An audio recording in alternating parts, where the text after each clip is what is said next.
You're sitting on the couch edge. The room feels impossibly quiet. The television hums in the background. Neither of you is actually watching it. You look over at them. You suddenly realize you feel completely alone. Why does this keep happening? Is this just what long-term love feels like now? Do I still love them, or have I just grown accustomed to the quiet? Am I the problem here? Honestly, the relationship didn't get harder because your love faded. It got harder because your safety disappeared. You are not failing at love. Every couple that has ever truly cared for each other has stood right where you are. By the end of this video, you will understand exactly how avoidant patterns pull two good people apart, and you will know precisely how to rebuild a foundation that actually holds. Let's get into it. Most couples believe that distance in a relationship is just a sign of fading affection. But the real truth is that when safety leaves a room, the love doesn't vanish. It just goes underground to protect itself. Your partner's nervous system reads your energy long before their logical mind catches up. When they pull away, it rarely means they want you less. It means their body is signaling that closeness feels like risk. What looks like cold detachment is usually a nervous system that has been flooded for so long that silence becomes the only shield they have left. Trying harder without changing the emotional temperature only makes a withdrawn partner retreat further.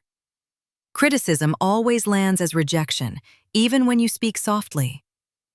This isn't about incompatibility. It's the anxious avoidance cycle playing out between two people who desperately want the exact same thing. Let's break down what's actually happening beneath the surface. Here's the part no one talks about: the retreat that reads like rejection. Most couples interpret sudden silence as a deliberate withdrawal from the relationship itself. But beneath the surface, that quiet space is often a nervous system hitting its maximum capacity. When emotional pressure builds too fast, the avoidant brain doesn't calculate a strategy. It simply shuts the door to survive the storm. You might say, "We need to talk about this right now," and watch them physically tense up. That's the disconnecting move. Instead, you could say, "I can see you're carrying a lot. I'm right here whenever you're ready." Notice the shift in his shoulders. Something in him is quietly registering, "I don't have to defend myself anymore." When you create that pause, the walls between you start to soften without either of you having to negotiate a truce. This is where it gets really interesting. The proximity paradox. Most couples believe that physical closeness automatically translates to emotional security. Yet the opposite is often true for people with avoidant wiring. When two bodies move closer too quickly, an overstimulated nervous system reads intimacy as a loss of autonomy. They don't pull away to hurt you. They pull away to breathe. You might ask, "Why are you so distant lately?" and hear a defensive sigh roll out. That's the disconnecting version. The connecting version looks like saying, "I miss you. I'm not asking for anything heavy right now." Watch his posture soften. Not louder conversations, not more compromising, not forcing a weekly relationship meeting. But two people who actually feel safe enough to be honest with each other for the first time in years. That's when your partner stops feeling like a problem to manage and starts feeling like a person to come home to. And this is the one most couples never figure out. The unspoken ledger of micro-repairs. Most people in relationships wait for grand apologies to heal old wounds. But emotional distance isn't built from one massive betrayal.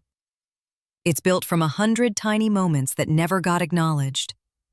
Your nervous system keeps a silent tally of every turned-away glance and every dismissed bid for connection.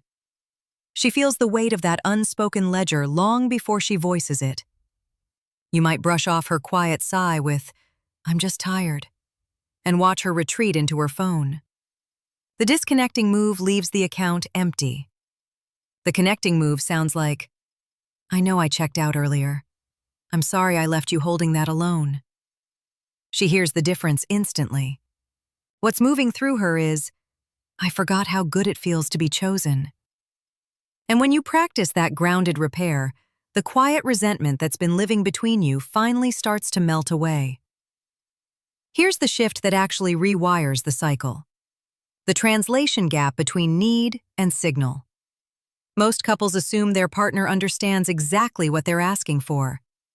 Yet the language of longing rarely sounds like the language of logic. An avoidant partner doesn't hear, "I want to talk." They hear, "You are failing me right now." Their nervous system braces for impact before a single word lands. You might say, "We never go on dates anymore," and feel them physically brace against your words. That's the disconnecting trigger.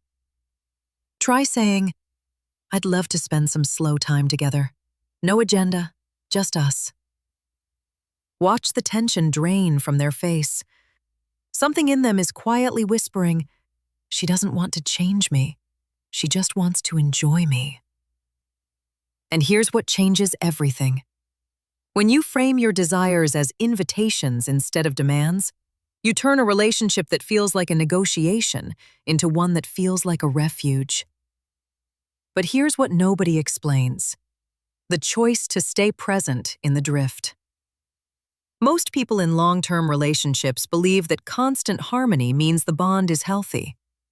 Actually, true connection survives through the uncomfortable pauses. When the familiar urge to flee or fix rises up, you get to choose stillness instead of reaction. Emotional distance in a relationship isn't like a wall.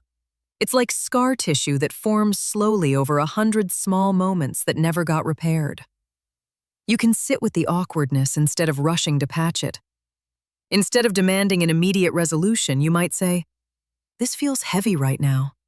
Let's just sit with it for a minute." Notice how the room actually breathes when you stop trying to control the outcome. They feel the weight lift from their own shoulders. Not chasing them down, not overanalyzing every word, not demanding instant closure, but two emotionally available people learning to trust the quiet between them. When you practice that steady presence, you stop reacting and start responding. This isn't a checklist for fixing your partner. It's an invitation to show up differently, and that changes everything about what's possible between you and the person you chose. When you internalize this awareness, you stop treating distance as a threat and start treating it as information. You become the kind of person who doesn't just survive love, but actually cultivates it. The relationship you want starts the moment you stop waiting for it to get easier and decide to be the safety that makes it better.